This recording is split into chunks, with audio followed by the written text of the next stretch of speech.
Watching CBS News Los Angeles, The Rundown. Hello, I'm Amy Johnson. Here's a look at our top stories. Just minutes away, a protest in support of USC's valedictorian, whose commencement speech was canceled by the university. Now, USC says it scrubbed her speech because of safety concerns. Critics had pointed to pro-Palestine post on Asna Tabassam's social media. Tabassum says she believes USC betrayed her and caved into a campaign of hatred. The protest starts at the Tommy Trojan statue at 2:30. Well, happening now, a large protest in Century City on Santa Monica Boulevard. These are janitors who clean big office buildings and studios. They're represented by SEIU, United Workers West. Their contract expires this month. They're negotiating for better benefits, including $25 an hour over the next 4 years. Potential strike could happen next month if negotiations are not successful. This protest is part of several in the state. Huntington Beach is fighting back against a state lawsuit over the city's new voter ID requirements. A narrow majority of voters passed the measure in the March election.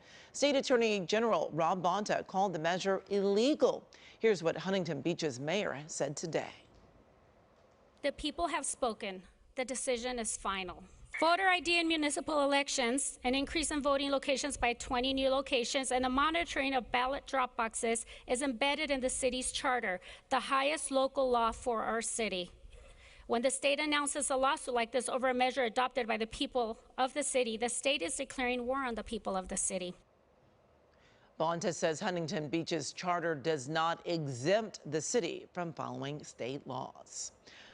Turning now to your weather, a pleasant afternoon, a little breezy for some, but the sun is still out. KCAL News meteorologist Marina Jerica has a look at what the weekend has in store for us. Hi, Marina. Hey, Amy. Well, the weekend is going to improve over the last next couple days. Over the last 24 hours, we did see that marine layer pop in. I'm sure a lot of you woke up to some fog and a bit of clouds, and that's going to be the same setup as we head into both Friday and Saturday. But right now, the clouds have cleared. It's a gorgeous look at Malibu, and looking at our visible satellite radar, we can tell very nicely that the clouds coming in offshore, because we did replace it with that offshore wind over the last 24 hours, are bringing some clouds in from the Pacific Ocean. And as that continues to push out inland, we will be looking at things, of course, gradually just getting sunnier and sunnier throughout this afternoon before the sun goes down, and then we start all over again as we head into the overnight tonight. But we've got two layers of clouds that form. We've got the clouds rolling in from the Pacific, and then we've got that deepening marine layer that starts to sift in. And so as that burns off, we get sunnier in the afternoon.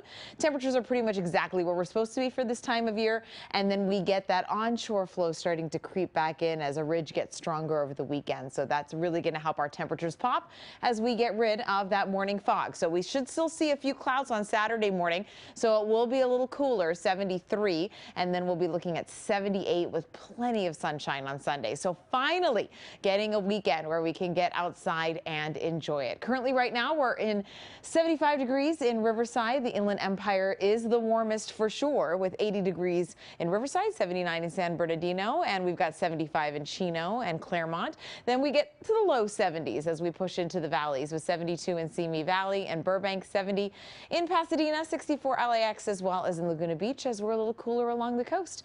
And Burbank over the next few hours looking good, 70 degrees, and then we're going to start to see a few of those clouds start to roll in again tonight and into tomorrow, and then 74 on Saturday with partly cloudy skies. So high pressure is still controlling, but it doesn't mean that we can't get an offshore flow when we're ridging. So ridge of high pressure is in control, but we're getting an offshore flow, which is allowing for all these clouds, which you can see we have plenty of in the Pacific, to make its way onshore. So we will see that continue throughout the next couple of days before we nip that in the bud. And then we'll be looking at some much clearer conditions as we push into our Sunday and Monday. So Futurecast in motion can show a little bit of drizzle action, and you know, when we get marine layers and it's Throughout our entire morning commute, we can get a little bit of that light drizzle. So that's not out of the question as we head into tomorrow morning.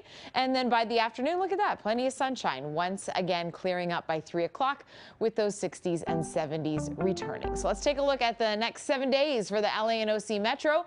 Of course, there's those stubborn clouds through Saturday. Sunday and Monday look pristine.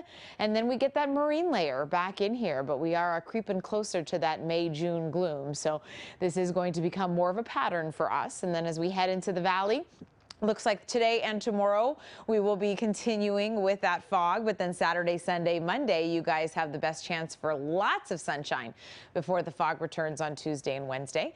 Moving into the Inland Empire, you're going to get very toasty. After the 80s today, we'll take a little bit of a chisel into those temperatures tomorrow, but Saturday, Sunday, and Monday, we pop right back into the 80s again.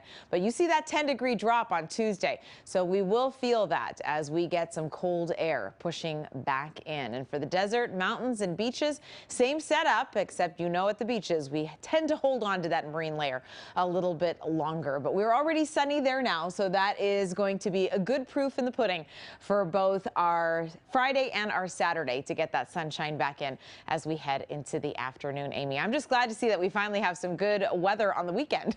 Yes, that's always a refreshing change. Thanks so much, Marita.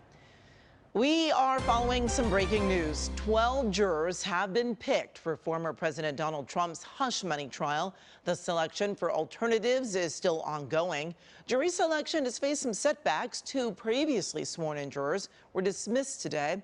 The case centers on $130,000 that Trump's former lawyer, Michael Cohen, paid to adult film star Stormy Daniels. Now, Mr. Trump faces 34 felony counts. He denies any wrongdoing. This has been CBS News Los Angeles, The Rundown. Thanks for joining us. We'll be back live at 3 o'clock right here on CBS News Los Angeles.